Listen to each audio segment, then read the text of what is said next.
Kisah pemberontakan Lucifer adalah kisah yang kompleks dan misterius, berakar kuat pada teologi Kristen. Tetapi di manakah Yesus selama masa pemberontakan ini? Dan apa yang dia lakukan terhadap pemberontakan Lucifer? Hari ini kita akan membahas topik ini melalui kacamata Alkitab. Jadi, teruslah menonton hingga akhir. Sebelum Lucifer menjadi Satan, dia adalah malaikat agung yang memimpin paduan suara malaikat di ruang tahta Tuhan. Alkitab mengatakan bahwa makhluk ini berjalan di antara batu-batu yang berapi-api dan sangat indah. Dia sempurna dalam kebijaksanaan dan dihormati di surga hingga kejatuhannya. Kitab Yehezkiel 28 menggambarkan kejatuhan Lucifer. Tuhan memerintahkan Yehezkiel untuk berbicara kepada Raja Tirus dan kata-kata yang diucapkannya ditujukan kepada raja dan tentang raja.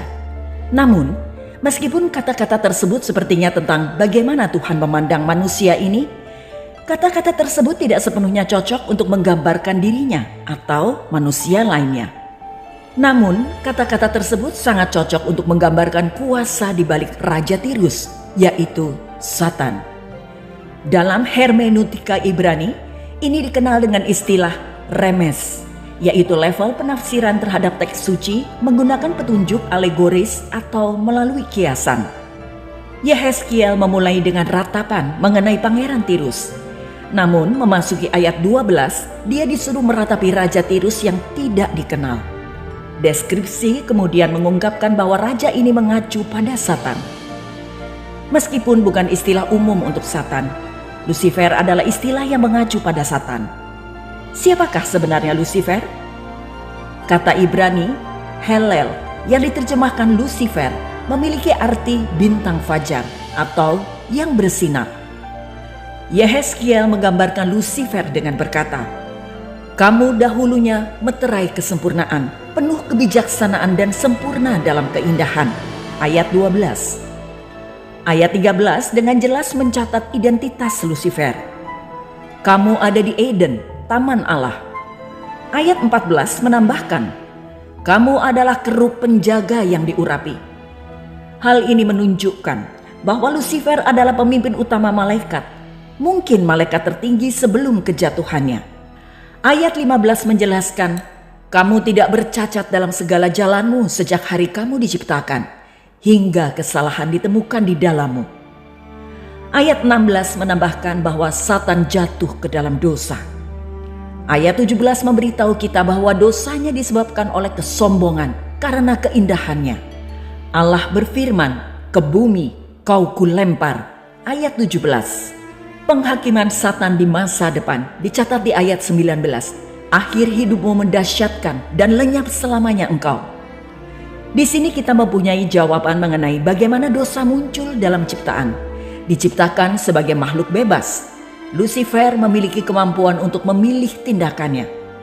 Ternyata, karena kecantikan dan kemegahannya, ia memilih memberontak terhadap Tuhan. Dosanya adalah perbuatan yang disebabkan oleh dirinya sendiri, yang menyebabkan dia kehilangan kedudukan, tempat, dan harta bendanya. Nabi Yesaya memberikan rincian lebih lanjut mengenai aspirasi Satan. Wah, engkau sudah jatuh dari langit, hai bintang timur, putra fajar. Engkau sudah dipecahkan dan jatuh ke bumi, hai yang mengalahkan bangsa-bangsa. Engkau yang tadinya berkata dalam hatimu, aku hendak naik ke langit, aku hendak mendirikan tahtaku mengatasi bintang-bintang Allah, dan aku hendak duduk di atas bukit pertemuan, jauh di sebelah utara. Aku hendak naik mengatasi ketinggian awan-awan, hendak menyamai yang maha tinggi. Yesaya 14 ayat 12 hingga 14. Keinginan Satan untuk naik mengatasi ketinggian awan-awan berarti ia ingin merebut kemuliaan Allah, pemilik langit dan bumi. Allah kadang-kadang digambarkan dalam kitab suci datang dalam awan-awan. Misalnya dalam Daniel 7 ayat 13. Sederhananya, Satan menginginkan semuanya. Bahkan dia ingin disembah oleh Yesus. Matius 4 ayat 9. Bukannya mendapatkan semuanya, Satan malah kehilangan semuanya. Dia diingatkan bahwa dia hanyalah makhluk ciptaan dan permintaannya untuk bergabung dengan Allah Tritunggal ditolak. Tuhan akan melemparkan iblis ke tempat yang paling dalam dan paling hina. Tetapi sebelum waktu kehancurannya tiba, godaannya kepada manusia akan semakin gencar. Setiap bentuk dosa sebenarnya adalah kebertundukan kepada iblis.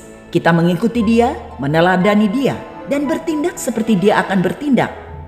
Tetapi sujud menyembah kepadanya dengan perbuatan saja ternyata tidak memuaskan iblis. Dia ingin menggoda dan menipu manusia agar Tuhan yang sejati tidak disembah, tetapi ciptaan hina seperti dirinya harus disembah.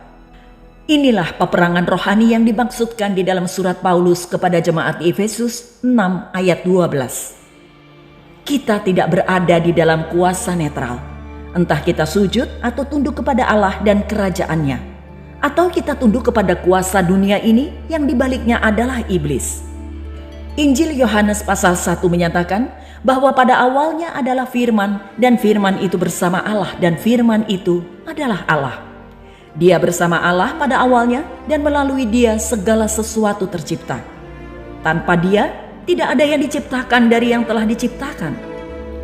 Yesus adalah firman yang melaluinya segala sesuatu diciptakan, termasuk malaikat. Jadi, sebelum Yesus diberi nama duniawinya, dia dikenal sebagai firman. Dialah firman yang keluar dari mulut Allah Bapa ketika bersabda, "Jadilah terang." Pemberontakan Lusifer dan para pengikutnya terjadi di surga, di mana mereka berusaha menantang otoritas Tuhan. Yesus yang adalah pribadi kedua Tritunggal hadir pada kesempatan itu saat dia berdiri bersama Bapanya, seperti yang dia nyatakan dalam Yohanes, di mana dia mengatakan, "Aku dan Bapa adalah satu." Yohanes 10 ayat 30. Yesus mengasihi Lusifer. Bapa dan Yesus melihat Lusifer sebagai seorang putra. Alkitab mengatakan dia adalah putra fajar. Allah Bapa menetapkan bahwa semua malaikat harus menyembah Yesus. Ibrani 1 ayat 6.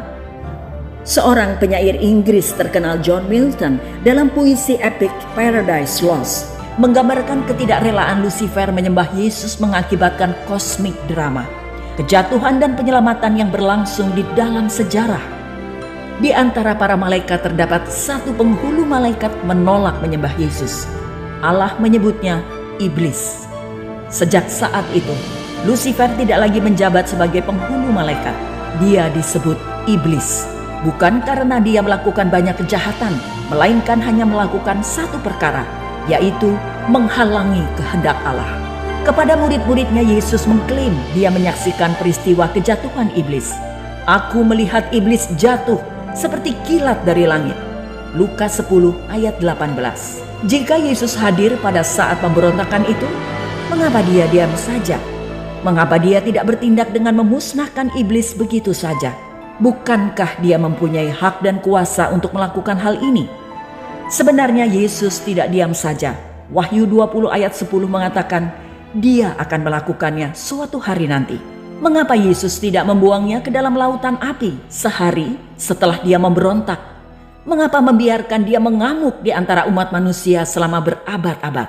Jawaban utamanya adalah segala sesuatu diciptakan oleh Kristus dan untuk Kristus.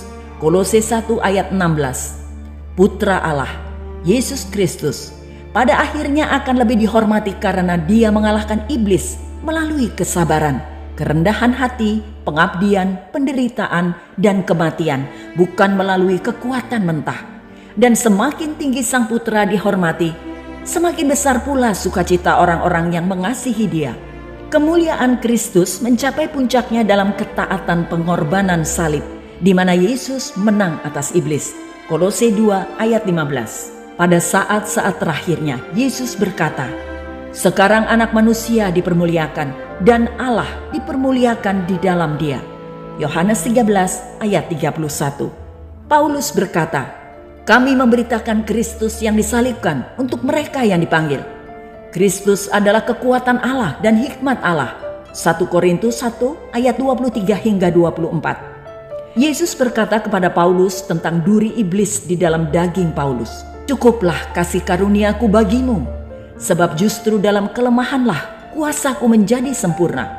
Itu sebabnya Paulus lebih senang membanggakan kelemahannya, karena dengan demikian maka kuasa Kristus turun menaungi dia.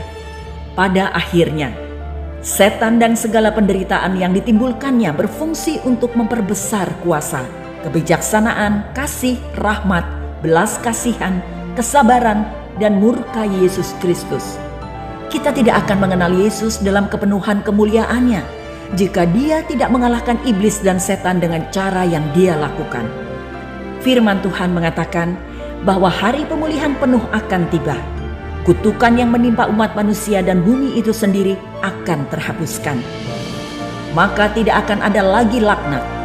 Tahta Allah dan tahta Anak Domba akan ada di dalamnya, dan hamba-hambanya akan beribadah kepadanya, dan mereka akan melihat wajahnya, dan namanya akan tertulis di dahi mereka.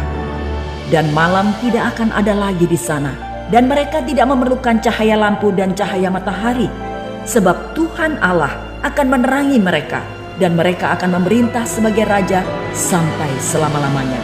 Wahyu 22 ayat 3 hingga 5. Iblis suatu hari nanti akan ditempatkan selamanya di lautan api, begitu pula semua pengikutnya.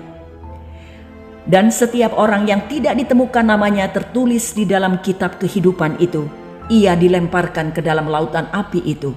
Wahyu 20 ayat 15. Taruhlah iman dan kepercayaan Anda kepada Yesus Kristus, sehingga Anda dapat terhindar dari tipu daya iblis dan lolos dari nasibnya.